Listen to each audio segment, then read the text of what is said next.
नमस्कार, स्वागत है आपका। वोटों की बारात अगले राउंड में आ चुका है। गोरखपुर 5 चरण के चुनाव हो चुके हैं, अब 2 चरण बाकी हैं। जैसे जैसे चुनावी माहौल में सरगर्मी बढ़ती जा रही है, उत्तर प्रदेश में मौसमी गर्मी भी बढ़ती जा रही है। तापमान बहुत ज्यादा था दिन में, हालांकि इस वक्त यहां गोरखपुर के विंध्यवासिनी पार्क में थोड़ी ठंडक महसूस हम कर रहे हैं मौसम में, लेकिन हमें यकीन है कि जनता के सवालों से ये ठंडक वापस उसी गर्मी में तब्दील हो जाएगी।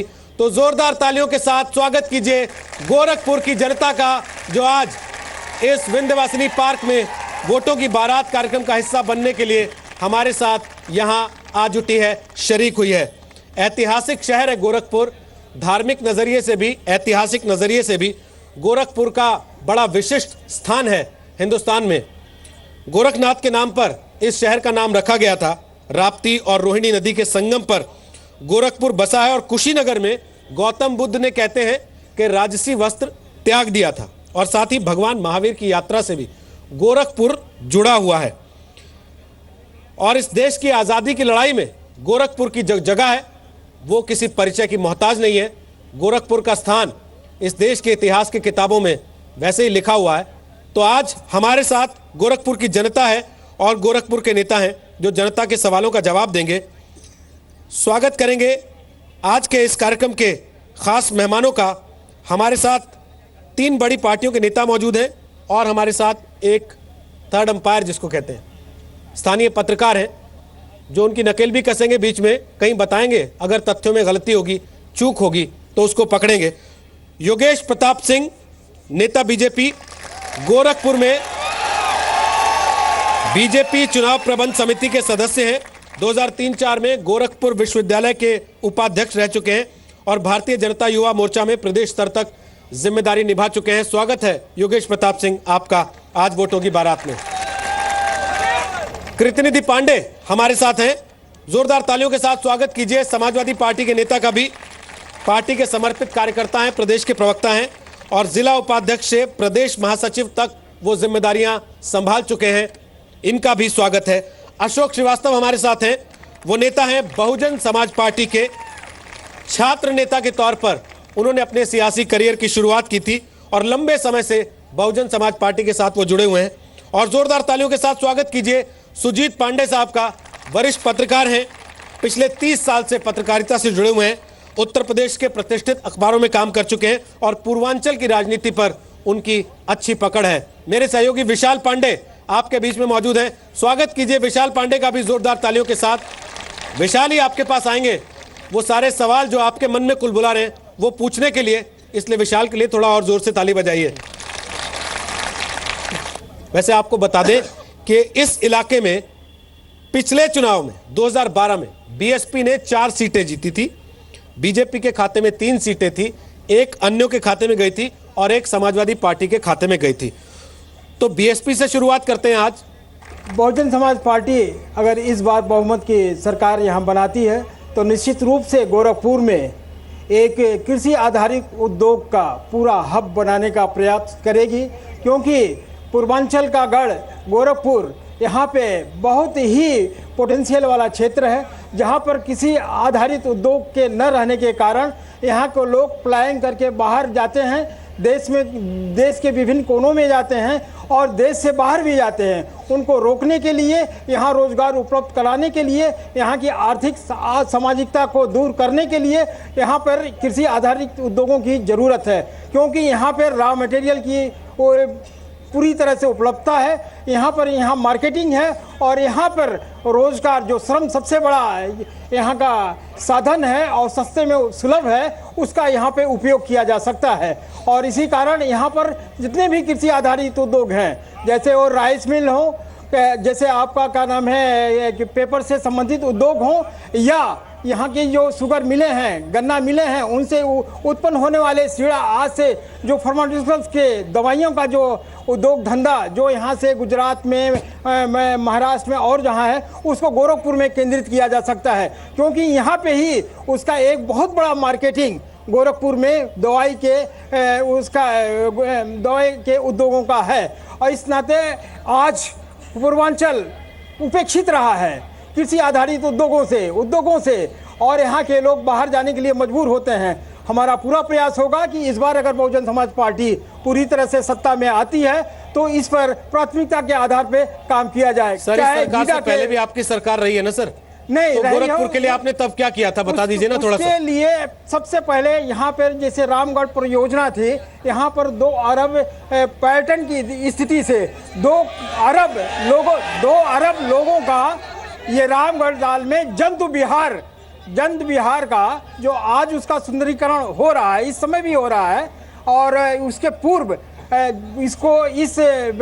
क्योंकि यहाँ पे पर्यटन का धार्मिक और ऐतिहासिक पृष्ठभूमि होने के नाते यहाँ पर पर्यटन उद्योग का बहुत ही यहाँ एक तरह से प्रोत्साहित करने वाला केंद्र है, जिससे आर्थिक और सामाजिक सभी स्तर उठाए जा सकते हैं। ठीक है। और इसी नाते क्या नाम है, रामगढ़ को परियोजना को केंद्र में रखकर यहाँ पे तमाम योजनाओं का क्रियान्वयन करने का प्रयत्न बहुजन समाज पार्टी के सरकार में किया गया है और आगे भी किया जाएगा। ठीक है सर, अभी हम उसको वेरीफाई करवाएंगे सुजीत जी से, लेकिन उसके पहले योगेश जी आप बताइए, आपके पास क्या प्लान है?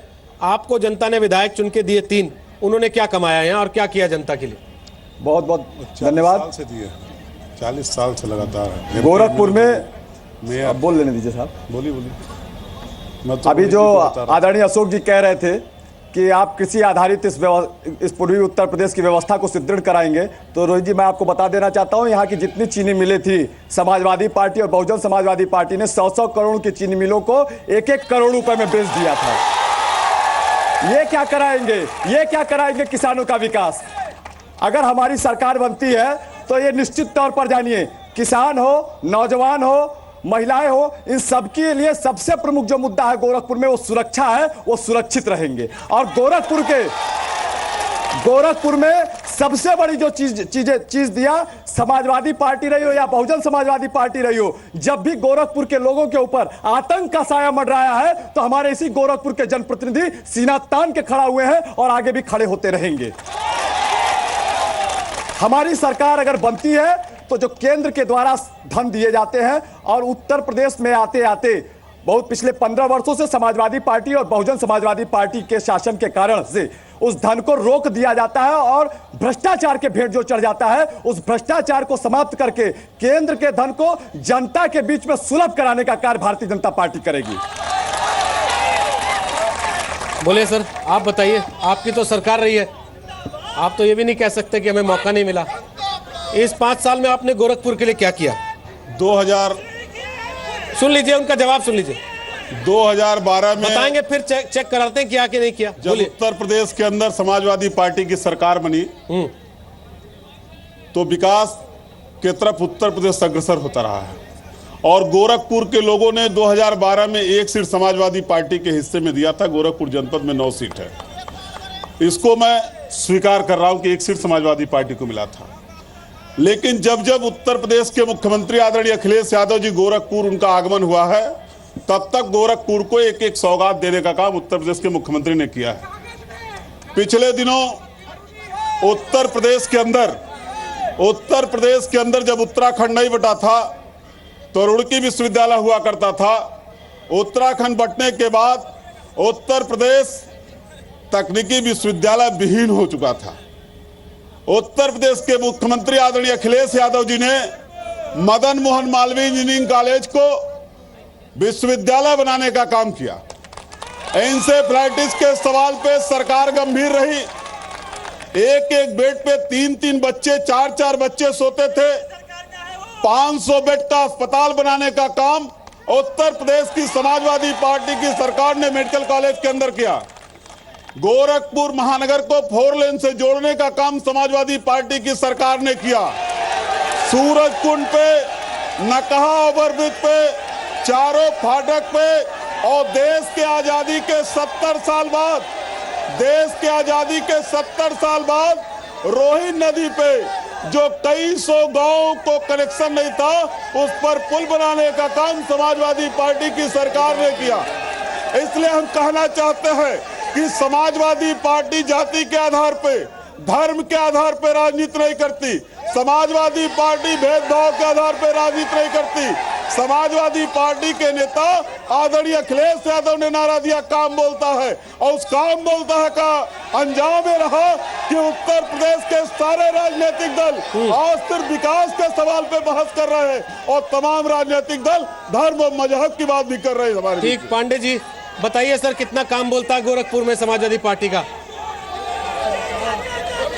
सुन लीजिए उनकी बात सुनिए। अशोक जी ने जो बात कही कि शीरा बनाने का और इनका, आज से 20 साल 25 साल पहले की स्थिति ये थी कि पश्चिमी उत्तर प्रदेश और पूर्वी उत्तर प्रदेश ये दोनों चीनी मिलों के लिए जो है इनकी साख थी। और एक सबसे बड़ा चीज़ है ना कि पूर्वांचल के लिए जो आर्थिक धरोहर था वो चीनी मिलें थी, गन्ना चीनी मिलें। ये तो बाद की बात है कि हम ऐसा करेंगे।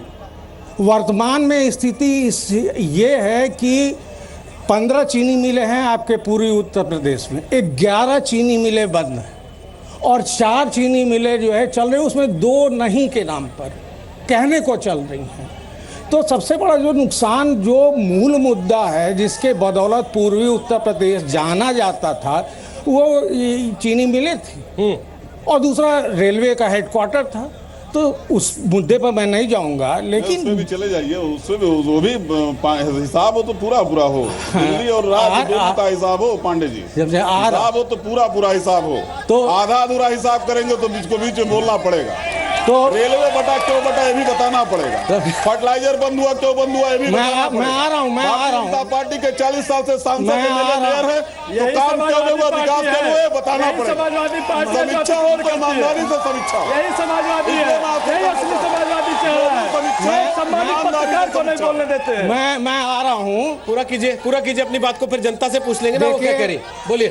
तो मैं आ रहा हूँ मुद्दे पर। तो चीनी मिलों की हकीकत ये है, किसानों की स्थिति आपने देखी है, कितनी परेशानी, बदहाली के हालत में है किसान, गन्ना किसान।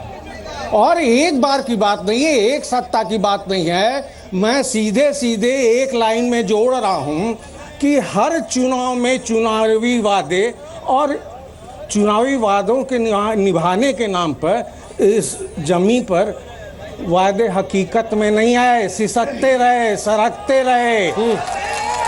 ठीक, विशाल पूछिए लोगों से क्या सवाल है। आज मैं ये प्रमुख जो 4 दल हैं उनसे मेरा भी सवाल है और पांडे जी से भी सवाल है कि गोरखपुर बस्ती 2 मंडल मिला करके 25 चीनी मिलें, जिसमें 17 बंद हो चुकी हैं, शेष बंदी के कगार पर हैं। यह कभी ब्राज़ील कभी चीनी का कटोरा कहे जाने वाला क्षेत्र आज चीनी उद्योग विहीन हो गया। उसके पीछे ये जितनी सरकारें 1990 से आईं, ये सब ने उद्योगों को बंद करने का काम किया। इसी तरह से फर्टिलाइजर बंद हुआ।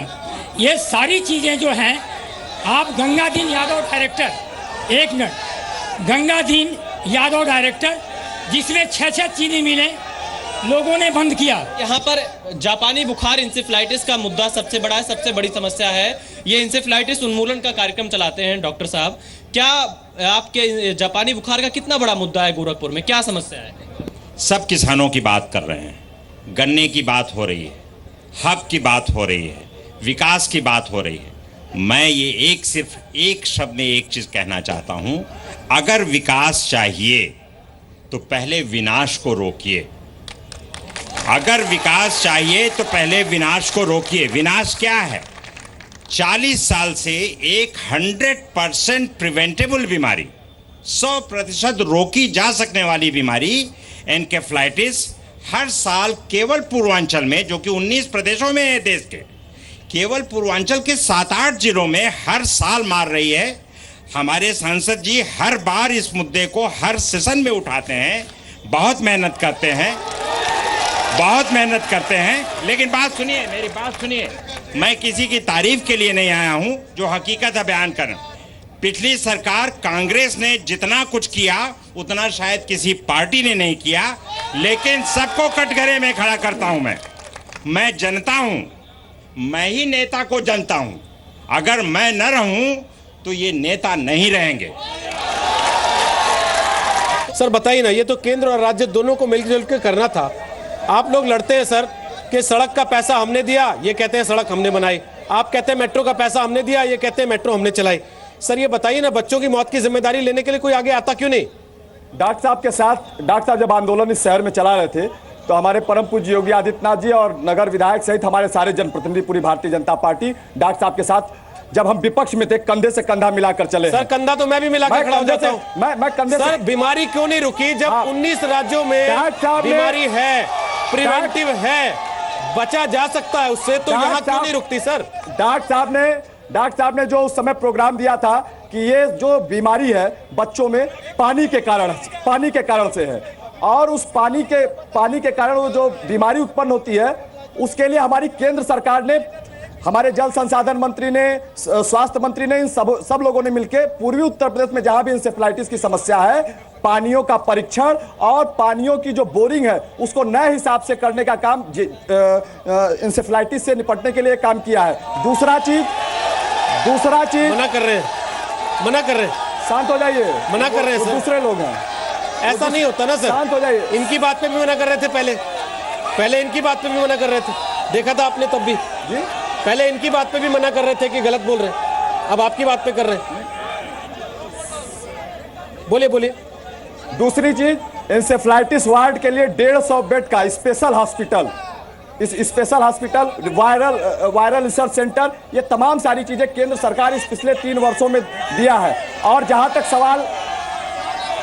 सवाल है इंसेफ्लाइटिस का, हमारे सदर सांसद परम पूज्य योगी आदित्यनाथ जी महाराज का ये सबसे मिनिमम एजेंडा है कि पूर्वी उत्तर प्रदेश के अंदर बच्चा नहीं मरना चाहिए, और आप यकीन मानिए कि इंसेफ्लाइटिस समाप्त होगा। बोलिए सर, आप लोगों ने क्या किया इंसेफ्लाइटिस से बचाने के लिए? अफसोस इस बात का है कि जिस व्यक्ति को आंदोलन का बहुत बड़ा प्रतीक बनाया जा रहा है एम्स के लिए, उस व्यक्ति की अपनी इच्छा ही नहीं रही कि कभी इंसेफ्लाइटिस का खत्म हो पाए। और क्यों नहीं हो पाया? सांसद जी की इच्छा इसलिए नहीं हुई क्योंकि वो अपना प्राइवेट चिकित्सालय चलाना चाहते हैं, इंसेफ्लाइटिस से बच्चों को बचाना नहीं चाहते। नगर के विधायक बाल लोग डॉक्टर हैं, वो कभी इंसेफ्लाइटिस के सवाल पे गंभीर नहीं हुए, वो अपना प्राइवेट प्रैक्टिस चलाना चाहते हैं, इसलिए भी इंसेफ्लाइटिस का उन्मूलन नहीं हो पाया। और केंद्र की भारतीय जनता पार्टी की सरकार 3 सालों में जो पैसा यूपीए की सरकार इंसेफ्लाइटिस के लिए राज्य सरकार को देती थी, केंद्र में जब से नरेंद्र मोदी जी की सरकार बनी, हर साल 100 करोड़ रुपए की उस मद में कटौती कर दिया केंद्र की सरकार ने। ये इतने गंभीर लोग हैं, ये झूठ बोलने वाले लोग हैं, गलत आरोप है, हमने टास्क फोर्स बनाया, झूठ बोलना बंद कीजिए, भ्रम न फैलाइए। और रोहित जी, भ्रम न फैलाइए, हमने इंसेफ्लाइटिस के लिए टास्क फोर्स हमारे यहाँ बना। 100 करोड़ रुपया। सर मैं एक चीज पूछता हूं आपसे, हर चीज में आप लोग केंद्र बनाम राज्य करके खड़ा कर देते हैं। मैंने आज कुछ डेटा निकाला सर, 5 बजे के प्रोग्राम में भी ये सवाल मैंने पूछा था, आज फिर से पूछ रहा हूं। इस समय आपने कहा कि हमारा पैसा कम कर दिया। सर प्रधानमंत्री ग्राम सड़क योजना में तो पूरा पैसा दिया, 2 साल से पूरा इस्तेमाल नहीं हुआ। इंसेफ्लाइटिस के सवाल पे इंसेफ्लाइटिस से बताइए सर, सुनिए ना, आगे सुनिए ना, इंसेफ्लाइटिस का आंकड़ा सर आगे सुनिए ना सर, आगे सुनिए ना sir. Mid day meal scheme में पूरा पैसा दिया सर, 599 करोड़ रुपए खर्च नहीं हुआ, वो पैसा वैसे का वैसे पड़ा रहा sir. National urban livelihood scheme में सर 206 करोड़ रुपए का फंड इस्तेमाल नहीं हुआ, वैसे का वैसे पड़ा रहा सर। तो जहां पैसा मिलता है सर वहां कौन सा इस्तेमाल होता है? मैं आपसे पूछ रहा हूं इंसेफ्लाइटिस के सवाल पे अगर आंकड़ा आपके पास हो सर, मैं तो क्या जनता पूछ रहा को हूं? बताइए जो सवाल मैंने खड़ा किया। सर आप गुमराह कर रहे हैं दूसरे मैं सवालों गुमराह नहीं पे। कर रहा हूं सर, मेरा काम है सवाल पूछने में, सवाल रोहित पूछूंगा। जी, आप ये लोग सवाल हर गंभीर बार है ये और कह के जवाब बच नहीं आपको सकते ना। उसके बजट के बाद। हमारा सवाल बड़ा सीधा है, जब आप अपने मैनिफेस्टो में लिखते हैं कि हम फ्री में लैपटॉप देंगे, हम फ्री में मोबाइल स्मार्टफोन देंगे, हम फ्री में दूध घी बांटेंगे, तब मोदी से पूछते हैं क्या पैसा दोगे कि नहीं दोगे? नहीं। उत्तर प्रदेश की सरकार अपने संसाधन पे अपने बदौलत लैपटॉप बांटने की बात की, तो अपने संसाधन पे इंसेफ्लाइटिस नहीं रोक सकती क्या? नहीं, इंसेफ्लाइटिस के सवाल पे जितना काम हम कर सकते थे उतना किए, लेकिन आप सड़कों का आंकड़ा बताएंगे, आप इंसेफ्लाइटिस में 100 करोड़ कटौती का आंकड़ा नहीं बताएंगे। अशोक जी, ये तो अच्छा तरीका है। अशोक जी, ये तो अच्छा तरीका है। अशोक जी, अच्छा तरीका नहीं सर, पैसा पैसा होता है। नहीं, आप जो पैसा फंड बचा ले रहे हैं लेकिन उसको कहीं तो खर्च कीजिए। इसके बाद आप पैसे को खर्च नहीं करेंगे जहाँ मिलेगा, जहाँ मिलेगा वहाँ खर्च नहीं करेंगे, और जहाँ खर्च नहीं कर पाएंगे वहाँ कहेंगे हमें दिया नहीं। जहाँ कटौती हो आप नहीं बता सकते, जहाँ हमने नहीं खर्च किया आप वही आंकड़ा बताना चाहते हैं। बोलिए बोलिए योगेश जी, आप बोलिए, उसके बाद अशोक जी के पास आ रहा हूँ। ये बड़े दुर्भाग्य की बात है कि जब से गोरखपुर मेडिकल कॉलेज की स्थापना हुई तब से लेके आज तक केवल 3 प्रिंसिपल ही अस्थायी रूप पे आ सके हैं। पहला प्रिंसिपल पीएल शुक्ला साहब थे, उसके बाद कुछ दिनों के लिए बीच में आर्यन श्रीवास्तव आए थे, फिर बीच में बहुजन समाज पार्टी की सरकार थी तो शिवदान सिंह थे। उसके बीच में आज तक इस मेडिकल कॉलेज को कोई परमानेंट प्रिंसिपल भी नहीं दे सका है। और जिस इंसेफ्लाइटिस बीमारी की बात की जा रही है, और यहाँ का प्रतिनिधि बच्चों का डॉक्टर है, और यहाँ का ही प्रतिनिधि एमएलसी वाईडी सिंह साहब, वो भी यहाँ के बच्चों के डॉक्टर थे, मेडिकल कॉलेज में हेड ऑफ डिपार्टमेंट थे। यह इंसेफ्लाइटिस की बीमारी 1978 से है, जब कल्याण सिंह स्वास्थ्य मंत्री हुआ करते थे। तब से लेकर आज तक अस्थायी रूप से कोई काम इंसेफ्लाइटिस के उन्मूलन के लिए नहीं किया गया था। इसमें इस बीमारी से लड़ने के लिए राज्य और केंद्र में आपस में लड़ाई नहीं होनी चाहिए, आपस में समन्वय स्थापित करने के लिए इस लड़ाई से सभी को लड़ना चाहिए और विकास में सभी लोगों के साथ होना चाहिए। मैं सिर्फ आप लोगों से इतना कहना चाहता हूँ, सारा जहां है उसी का जो मुस्कुराना जानता है, सारा जहां है उसी का जो मुस्कुराना जानता है, रोशनी उसी को मिलती है जो समा जलाना जानता है। मैं भाजपा के नेता से पूछना चाहता हूं, आपके विधायक यहाँ इतने सालों से हैं, सड़कों की जो यहाँ बदहाली है उसको लेकर के लिए आपने क्या किया, और अगर किया तो अभी भी ये बदहाली क्यों है? मेरा सवाल यहाँ बीजेपी के नगर विधायक राधा मोहन दास अग्रवाल जी से है। 15 सालों से आप विधायक हैं और बाल रोग विशेषज्ञ हैं। आपने मासूम बच्चों के लिए आज तक कुछ नहीं किया और बात करते हैं धरने और प्रदर्शन की। यहाँ पे बीजेपी के सांसद, बीजेपी के विधायक, बीजेपी के मेयर, लेकिन बरसातों में इतनी गंदी पानियाँ भर जाती हैं पूरे शहर में, इसका कौन सा इलाज है? पूरी नाली भरी रहती है, सीवर भरी। सांसद, विधायक, मेयर, पार्षद आपके, और इस शहर को क्या बना रखे? और सवाल पूछ ले। मेरा सवाल माननीय हाथी वाले नेताजी से है कि सांप्रदायिकता के विरोध में सारी शक्तियां एक साथ लड़के चुनाव लड़ रही हैं, और सबसे पहले इन्होंने ही अनाउंस किया कि मुसलमानों का वोट सपा को नहीं हमको, और इनको नहीं उनको। भाई खाली मुसलमानों के ही वोट की चिंता है क्या? अशोक जी आप जवाब दीजिए, फिर आपके पास आऊंगा, फिर आपके पास। बोलिए अशोक बहुजन समाज पार्टी सर्वजन हिताय सर्वजन सुखाय की मूल भावनाओं के आधार पर सभी के लिए काम करने की बात करती है। मुस्लिमों के माइनॉरिटी की जहां तक की बात है, वो दंगा विरोधी भाईचारा अमन चैन का वातावरण देने में अगर कोई सक्षम है तो सिर्फ बहुजन समाज पार्टी है।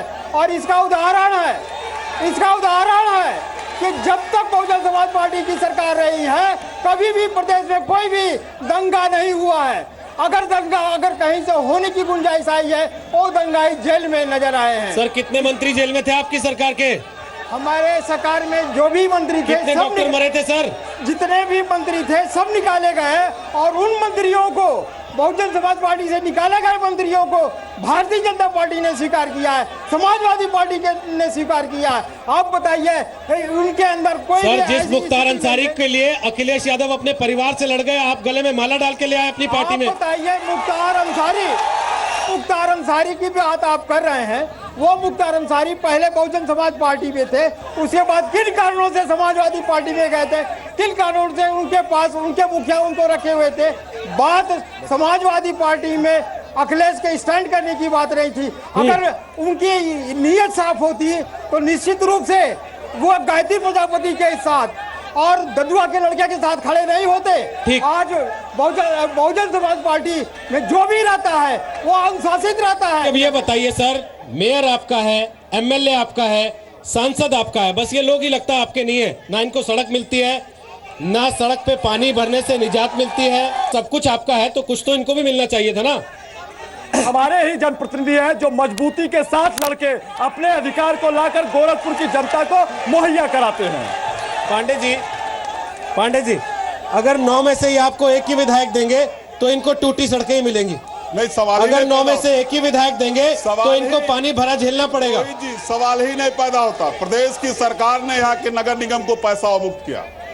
इनका मेयर है और कई सालों से है, इनका विधायक है, इनके विधायक की भी एक क्वालिटी है, सड़क बनाएंगे सीसी और बगल में नाली नहीं बनवाता इनका विधायक। पानी कैसे निकलेगा घरों से? और एक भी नाली अगर इनका विधायक भारतीय जनता पार्टी का बनवाया हो सड़क के बगल में तो बताएं हमको योगेश जी। केवल इसलिए जो भ्रष्टाचार के खिलाफ की बात कर रहे हैं, सीसी रोड में पैसा कमाने का ज्यादा अवसर रहता है, इसलिए सीसी रोड बनता है और नालियां नहीं बनवाता इनका विधायक। पांडे जी बताइए कितनी सच्चाई है इन आरोपों में? कुछ मामले में तो बातें सही हैं, सेलेक्टेड एरिया में हुआ है। दूसरा सबसे बड़ा दुर्भाग्य इस बात का है कि जो फंड आता है उस फंड में जो मेन मार्केट है उसका कई बार जो है, अब सड़क लगा रहा है, गोलघर हो रहा है तो फिर बार बार गोलघर हो रहा है। अदर साइड में जो है कहीं कोई ऐसा नहीं है, तो कहीं कुछ ऐसा नहीं है। और जो कुछ भी है वो सिफारिश पर कि मेरे इलाके को भी देख लीजिए, काम करा लीजिए, ये फैक्ट है। बाकी पैसा वापस जा रहा, बजट वापस जा रहा, वो नहीं खर्च हो पा रहा है। एक बार लोगों से पूछते हैं, बताइए आपके इलाके में सड़क पे जाम लगता है, उसकी समस्या है? गोरखपुर की सड़कें अच्छी हैं, बिजली आती है 24 घंटे, नाले सड़कों पे खुले हुए हैं क्या? पानी भर जाता है बरसातों में? सर ये बेसिक चीजें हैं जिस पे आप देख सकते हैं। फिर आदमी जवाब देते हुए ये नहीं देखता कि मैं इनके साथ आया हूं या इनके साथ आया हूं, वो यही देखता है उसके घर के बाहर पानी भरता है कि नहीं भरता और उसको चलने के लिए अच्छी सड़क मिलती है कि नहीं मिलती है। विशाल पूछिए सवाल, उनके पास क्या सवाल है? बिल्कुल पूछिए। यहाँ पर एक दिव्यांग हमारे साथ है, हम इनसे सवाल, इनका क्या सवाल है, किससे सवाल है, क्या सवाल है? सर मेरा बीजेपी से सवाल है और यहाँ के सांसद और विधायक और मेयर सब यहाँ पे बीजेपी के हैं। मैं पूछना चाहता हूँ यहाँ पे कि सिर्फ शिलान्यास का ही गेम चलेगा कि उस पर निर्माण भी होगा? मेरा सवाल सपा और बसपा के नेताओं से है कि आप लोगों की पार्टी में आपके नेता महिलाओं को गाली देते हैं, बसपा पार्टी के लोग, सपा पार्टी के नेता महिला सुरक्षा के साथ खिलवाड़ करते हैं। आपके नेता गायत्री प्रजापति पे रेप का इल्जाम है, लेकिन फिर भी वो मुलायम सिंह का पैर छूते हैं और उनसे आशीर्वाद लेते हैं। अगर आपकी पार्टी महिला सुरक्षा के लिए कुछ कदम नहीं उठा पा रही हो तो आपको कोई हक नहीं है यूपी में इलेक्शन लड़ने का। मेरा सवाल समाजवादी पार्टी से है कि जितनी भी भर्तियां हुई है सभी पे अपना केस चल रहे हैं, कोई भी भर्ती ऐसी नहीं है जिसपे केस नहीं हुआ है। सिर्फ एक भर्ती ऐसी है, सिर्फ एक भर्ती जाति विशेष की जो उर्दू की है, उस पर अपना केस नहीं चला, बाकी सब भर्तियों पे। जी मेरा सवाल यह समाजवादी पार्टी से ये सवाल है कि सदर अस्पताल में जो मरीज जो दवाइयाँ जब दी जाती तो इतनी कम दवाइयाँ क्यों दी जाती हैं कि मरीज जाके बाहर जाके दवा लेता है? मैं कुछ और लोगों सर मेरा सवाल सपा और बसपा के नेताओं से है। 2002 से 2017 तक ये केंद्र में राज्य में है, लेकिन ये विकास की बात मोदी जी से क्यों करते हैं? ये इसका जवाब दें। हमारा सवाल सपा से है कि इनकी जब हुकूमत आई तो इन्होंने वादा किया था 18% रिजर्वेशन का, क्या हमको रिजर्वेशन मिला? इन्होंने कैंप लगा करके ये वादा किया था मुसलमानों के वो जो है पुलिस विभाग में भर्ती का, क्या ये वादा उनका पूरा हुआ? मेरा सवाल योगेश जी से भाई है, अभी उन्होंने एक सवाल के जवाब में कहा कि हम गोरखपुर में जो सबसे अहम चीज़ सुरक्षा की है, हम लोगों को ये एहसास कराएंगे कि वो सुरक्षित रहेंगे। लेकिन महात्मा गांधी जो आज़ादी के आखिरी हीरो हैं, जिनको हिंदुस्तान की आवाम के सामने इनको पेश करना चाहिए था हीरो की तरह, ये क्या हीरो की तरह पेश करते? उनको तो अंग्रेजों का पिट्ठू कहने लगे हैं। अरे हमको ये बताइए सर, अगर आजादी के खिलाफ जंग लड़ना अगर अंग्रेजों के पिट्ठू होने की दलील है सर, तो सवाल आपका सवाल है 18% आरक्षण को लेके। विशाल पहले इनसे जवाब ले ले दोनों से, उसके बाद आते हैं अगले सवाल पर। ज्यादातर सवाल आपके लिए। उन्होंने महिला सुरक्षा का सवाल उठाया, उन्होंने कहा मुसलमानों को 18% आरक्षण दिया कि नहीं दिया, नहीं दिया तो क्यों नहीं दिया? आप जवाब दीजिए, फिर योगेश जी आपके पास आता हूं। दिव्यांग ने जो सवाल पूछा महिला सुरक्षा के सवाल पे समाजवादी पार्टी गंभीर रही है। 10-90 योजना के अंतर्गत 15 लाख महिलाओं ने शिकायत किया, जिसमें 11 लाख से ज़्यादा महिलाओं को हमने न्याय दिलाने का काम किया। डॉक्टर रूप कुमार बनर्जी जी के एक सवाल का जवाब देता चलूं। डॉक्टर रूप कुमार बनर्जी जी ने एक सवाल खड़ा किया है, जिला चिकित्सालय में दवा की कमी का, दवा का बजट लगातार बढ़ा है, जिला अस्पतालों में 102, 108 एम्बुलेंस के साथ सारी सुविधाएं बढ़ी है और पहली बार लगभग खून से रिलेटेड 100 जांच के लिए उत्तर प्रदेश की सरकार ने एसआरएल ग्रुप के साथ समझौता किया, जिससे बेहतर जांच की व्यवस्था जिला अस्पतालों में उपलब्ध हो सके। और जहां तक तीसरा सवाल हमसे था, मुसलमानों में को 18% आरक्षण देने का सवाल, समाजवादी पार्टी ने मुसलमानों से वादा किया था, आज उस वादे पे खरी है और हमने प्रयास भी किया। हमारे नेता प्रोफेसर साहब ने पार्लियामेंट के अंदर सवाल भी खड़ा किया राज्यसभा में, लेकिन केंद्र को आरक्षण देने का अधिकार केंद्र की सरकार को है। हमने तो 17 पिछड़ी जातियों को, मुलायम सिंह यादव ने खुद ही कह दिया था कि अखिलेश मुस्लिम विरोधी है।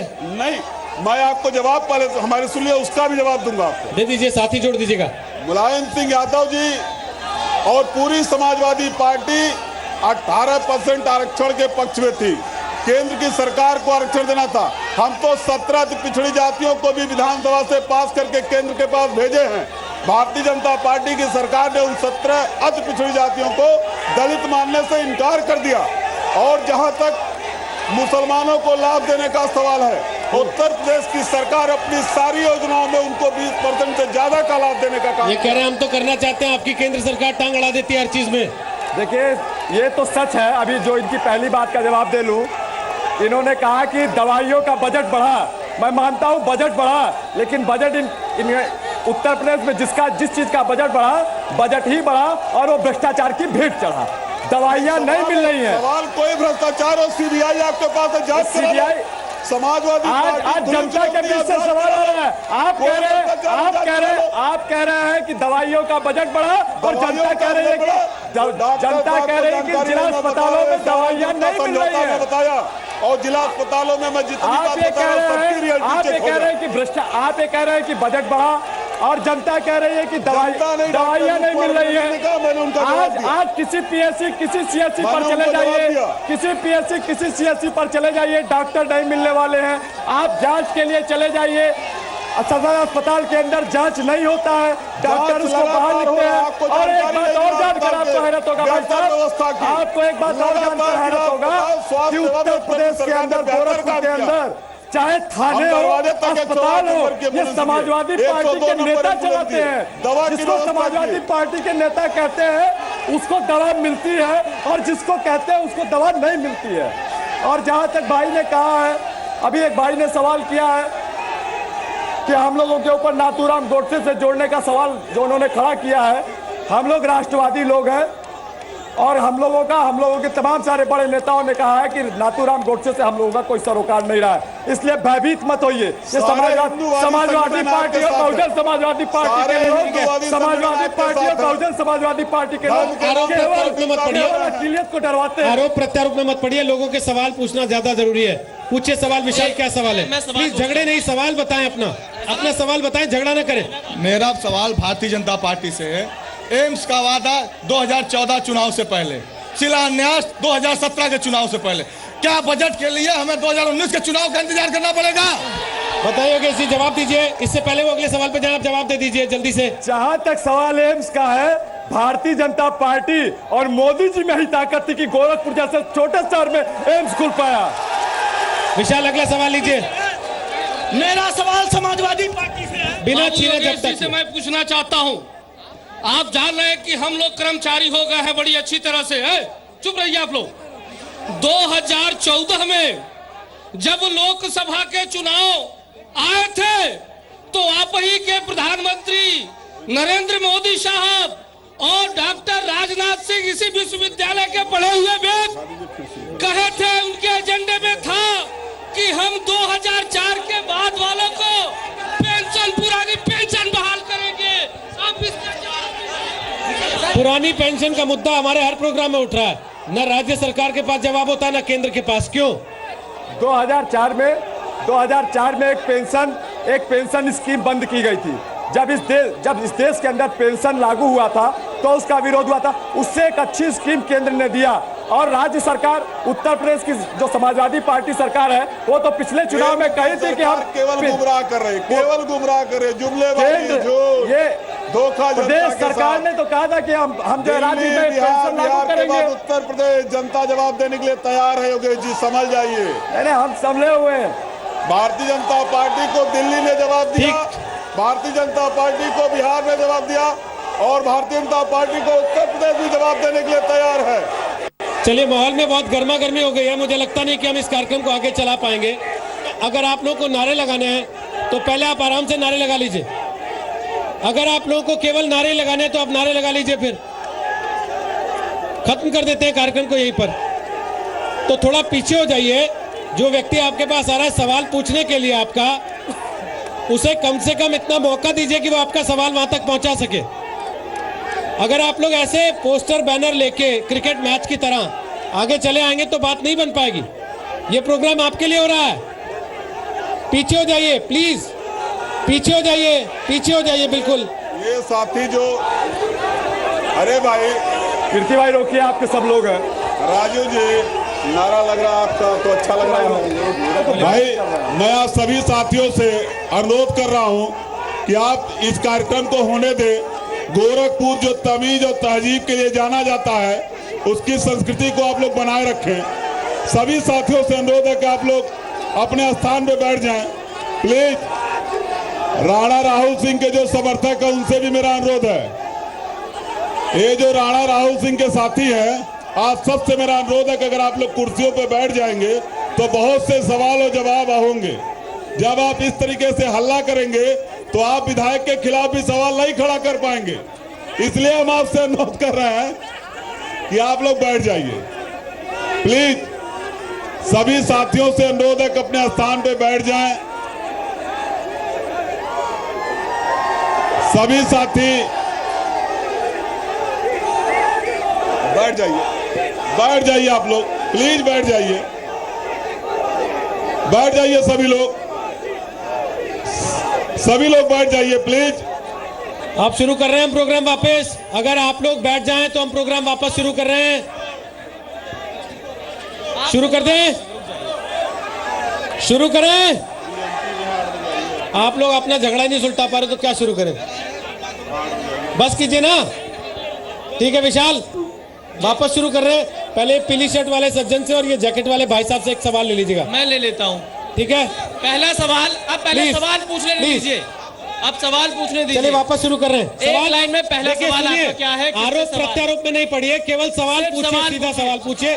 मैं यहाँ के भाजपा के प्रवक्ता से एक सवाल पूछना चाहता हूँ कि एम्स जैसे ज्वलनशील मुद्दे पे यहाँ का एक युवा समाज सेवी राणा राहुल सिंह लगातार 40 दिनों से सत्याग्रह पर बैठा था, उनके नगर विधायक ने क्या किया? मेरा सवाल नगर विधायक जी के प्रतिनिधि से है। महोदय नमस्कार, ये आस्था की नगरी है, हम सब कुछ बर्दाश्त करेंगे। हम मोदी जी का सम्मान करते हैं, योगी जी का सम्मान करते हैं, पर यह नगर विधायक 15 साल से मोहल्ले में नहीं उतरा है। इस बार इसको कतई बर्दाश्त नहीं करेंगे हम। मैं नगर विधायक जी से बस एक सवाल करना चाहता हूँ। मेरा कोई विरोध जो है वर्तमान न सरकार से है न केंद्र सरकार से।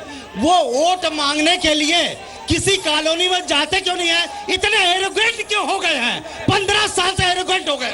मेरा सवाल कीर्तिनिधि पांडे जी से है, जिन्होंने 27 साल यूपी बेहाल नारा दिया था कांग्रेस से, आज उनके साथ हाथ मिला के घूम रहे हैं। उनका काम बोलता था तो क्या? चलिए पहले जवाब ले लेते हैं। विशाल पहले जवाब लेते हैं। योगेश जी, आपकी तो पार्टी की इनफाइटिंग सड़कों पे है सर। आप कह रहे हैं हम यूपी में सरकार बनाएंगे। आप कैंडिडेट वो कह रहे हैं कि आप जो कैंडिडेट था उसको नहीं चुन पाए, जो जनता के बीच में जा नहीं रहा है 15 साल से विधायक होके, उसको आप फिर से मैदान में ला रहे हैं। नहीं, हमारे विधायक पर्याप्त विधानसभा के अंदर रहते हैं और अपनी लोकप्रियता के ये लोग वोटर है सर। नहीं, ये वोटर नहीं, ये कहीं ना कहीं से सपोर्टर है। वोटर होते तो हर साल जीत का उनका अंतर बदला है। तो आप ही की पार्टी के सपोर्टर? जी नहीं, हमारे पार्टी के सपोर्टर नहीं है।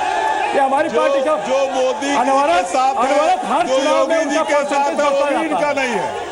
ये बता रहे हैं कि जो मोदी योगी के साथ है वो भी इनका नहीं है, जो विधायक के साथ है वही इनका है।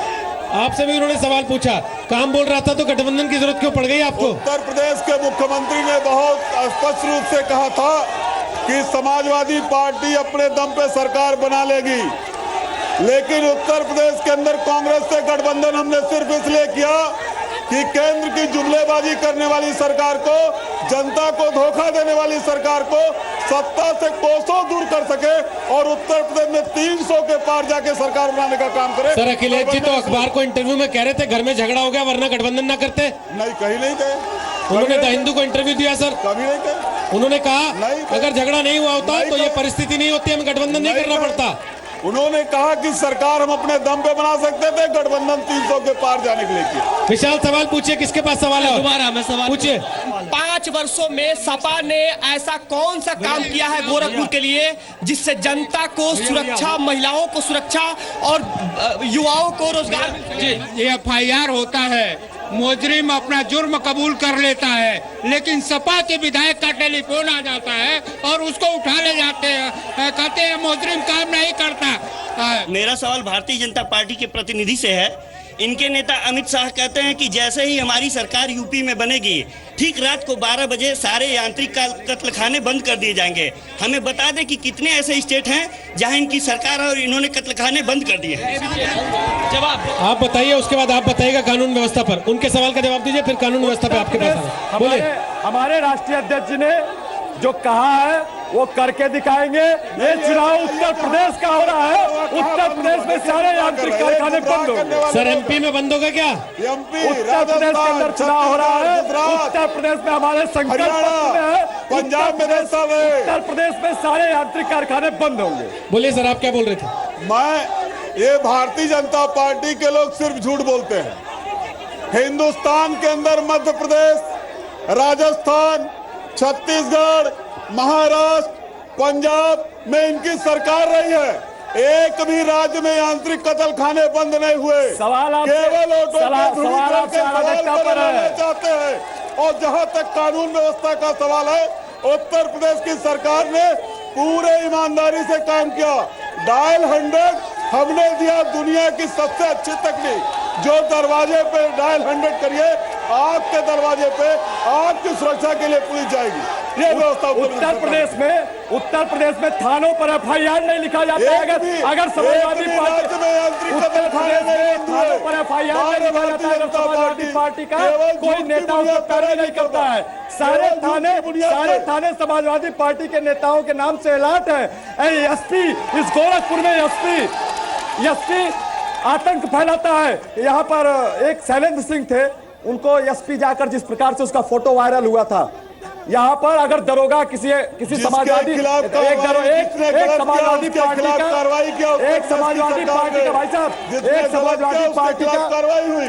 समाजवादी पार्टी के नेता ने गोली चलाया उसके बेटे ने, और पुलिस जब पकड़ के लेके गई, पूरा का पूरा थाना सस्पेंड कर दिया गया और SP को यहाँ से ट्रांसफर कर दिया गया। 56 इनकाउंटर किया था। अशोक जी, वाकई कानून व्यवस्था की इतनी बुरी स्थिति है? बिल्कुल, कानून नाम की कोई चीज नहीं है। और यहाँ पे ये कौमी शासन प्रशासन नाम की भी कोई चीज नहीं है। आम आदमी एकदम परेशान है। कोई अधिकारी चाहे स्थानीय स्तर का हो, चाहे जिले स्तर का हो, चाहे मंडल स्तर का हो, कोई अपने ऑफिस से बैठता हुआ नजर नहीं आता है। गोली चलाता है नेता यही, और उस पर SSP नप जाता है। सरकार रहती है, उसको पुलिस की तरीके से पुलिस पकड़ के लाती है। उसको समय से 10 बजे ऑफिसों में पहुंच जाते हैं और 10 से 12 बजे तक आम जनता के समस्याओं का निवारण करते हैं। और जो कार्य संस्कृति बहुजन समाज पार्टी के समय में होती है, वो शायद आज कहीं भी दिखाई नहीं पड़ती। सुजीत पांडे जी, जनता बिजली, सड़क, पानी देख के वोट देती है या योगी मोदी देख के वोट डाल देती है? बस यहाँ का जो वोट ट्रेंड है, जो यहाँ की चीज़ें हैं, वो जो मैंने अब तक देखा है चुनाव का, कि दिन भर तो नॉर्मल वोट चलेगा और उसके बाद क्या होगा कि जो मुस्लिम वोट्स का है तो एक अफवाह टाइप उड़ती है कि अरे मुस्लिम वोट्स जो है बहुत ज़्यादा पढ़ रहे हैं, थोक में पढ़ रहे हैं, ऐसे पढ़ रहे हैं, उसके बाद जय श्री राम हो जाता है। ये ट्रेंड है यहाँ का। आप विकास की बात करते रहिए, कुछ भी बात करते रहिए, नहीं एकाएक 3 बजे से 5 बजे के बीच में जबरदस्त वोट पोलराइजेशन होता है। चलिए, ये जनता को तय करना है कि वो पोलराइजेशन के आधार पे वोट देती है या अपने मुद्दों को एड्रेस करने वालों को वोट देती है। बहुत बहुत शुक्रिया आज आप सबका वोटों की बारात कार्यक्रम का हिस्सा बनने के लिए। हम चाहते थे और सवाल ले, लेकिन माहौल में जितनी गर्मी है, जितना हंगामा है, जितने नारे लग रहे हैं, उसके बाद लगता नहीं और सवाल लेना संभव हो पाएगा। फिलहाल गोरखपुर से वोटों की बारात में इतना। धन्यवाद, नमस्कार।